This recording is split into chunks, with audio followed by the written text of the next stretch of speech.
महाभारत के अश्वमेध पर्व की इस कथा में एक अत्यंत रोचक प्रसंग आता है जब अर्जुन ने एक ब्राह्मण पुत्र को बचाने की प्रतिज्ञा की थी। ये कथा भगवान श्री कृष्ण और अर्जुन के अद्वितीय पराक्रम का अद्भुत उदाहरण प्रस्तुत करती है। प्रारंभिक घटना: महाभारत युद्ध के बाद जब पांडवों ने हस्तिनापुर का राज्य संभाल लिया था, तब धर्मराज युधिष्ठिर ने एक बार अश्वमेध यज्ञ करने का निर्णय लिया। ये एक ऐसा यज्ञ था जिसमें एक अश्व घोड़ा को स्वतंत्र छोड़ दिया जाता था और जो भी राजे उस घोड़े को रोकता उसे युद्ध करना पड़ता था।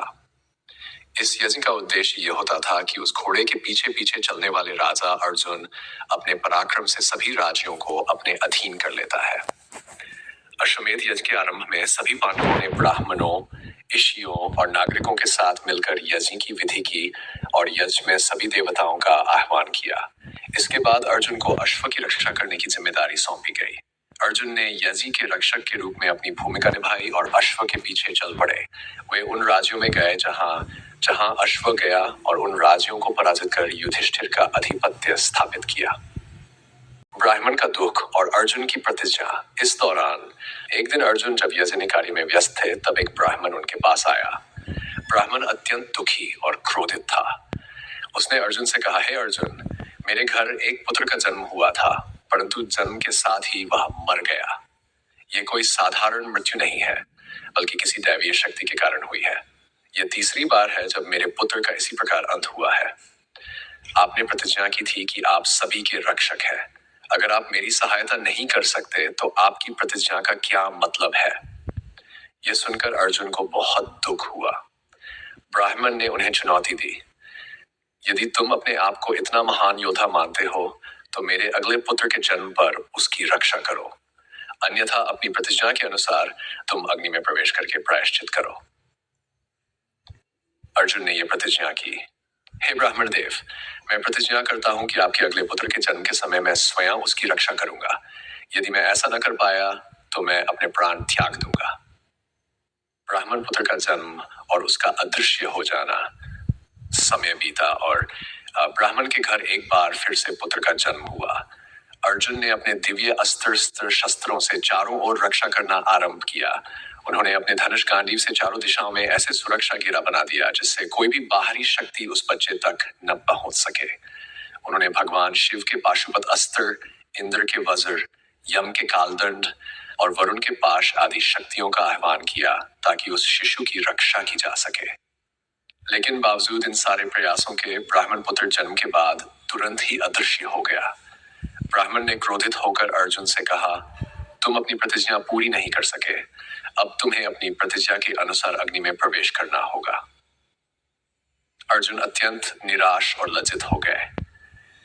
वे सोचने लगे कि उन्होंने संसार की सभी शक्तियों का उपयोग किया, फिर भी वे ब्राह्मण पुत्र की रक्षा नहीं कर सके। वे मन ही मन निर्णय कर चुके थे कि अब उन्हें अग्नि में प्रवेश करके अपने प्राण त्यागने होंगे। भगवान श्री कृष्ण का आगमन। जब अर्जुन अपने प्राण त्यागने का निर्णय कर चुके थे, तभी भगवान श्री कृष्ण वहां आए। उन्होंने अर्जुन से कहा, हे पार्थ, ये सब तुम्हारे नियंत्रण से बाहर की घटना है। तुम अभी धैर्य रखो, मैं तुम्हारी प्रतिज्ञा को पूरा करने में तुम्हारी सहायता करूंगा। श्री कृष्ण ने अर्जुन से कहा, हे अर्जुन, मेरे साथ आओ, हम इस रहस्य का पता लगाएंगे कि वह बालक कहाँ गया है। इसके बाद श्री कृष्ण अपने दिव्य रथ पर अर्जुन को लेकर आकाश में उड़ चले। अर्जुन और श्री कृष्ण का यमलोक, वरुण लोक, इंद्रलोक और अंत में विष्णु लोक का यात्रा। भगवान श्री कृष्ण अर्जुन को लेकर सबसे पहले यमलोक गए।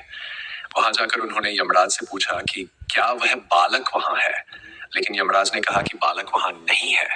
फिर वे वरुण लोक गए, लेकिन वहां भी बालक नहीं मिला। इसके बाद वे इंद्रलोक पहुंचे, लेकिन वहां भी उन्हें बालक का कोई पता नहीं चला। अर्जुन अब और भी अधिक निराश हो चुके थे। अंत में श्री कृष्ण अर्जुन को लेकर श्री विष्णु लोक गए।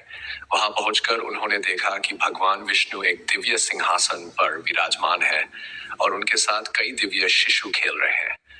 उन शिशुओं में वही ब्राह्मण पुत्र भी था जिसे अर्जुन बचाने का प्रयास कर रहे थे। भगवान विष्णु ने मुस्कुराते हुए कहा, हे श्री कृष्ण, हे अर्जुन, मैं जानता था कि एक दिन तुम दोनों यहाँ आओगे। वह ब्राह्मण पुत्र मेरे पास मेरी लीला के कारण ही आया है। उसे मैं शीघ्र ही उसके पिता को लौटा दूंगा। इसके बाद भगवान विष्णु ने ब्राह्मण पुत्र को अर्जुन और श्री कृष्ण को सौंप दिया। अंतिम घटना और ब्राह्मण का आशीर्वाद। श्री कृष्ण और अर्जुन उस बालक को लेकर वापस धरती पर लौट आए। उन्होंने बालक को उसके पिता के हाथों सौंप दिया। ब्राह्मण अत्यंत प्रसन्न हुआ और उसने अर्जुन और भगवान श्री कृष्ण को आशीर्वाद दिया। उसने कहा, आप दोनों महापुरुषों के कारण मेरा पुत्र मुझे प्राप्त हुआ है। मैं सदैव आपके प्रति कृतज्ञ रहूंगा।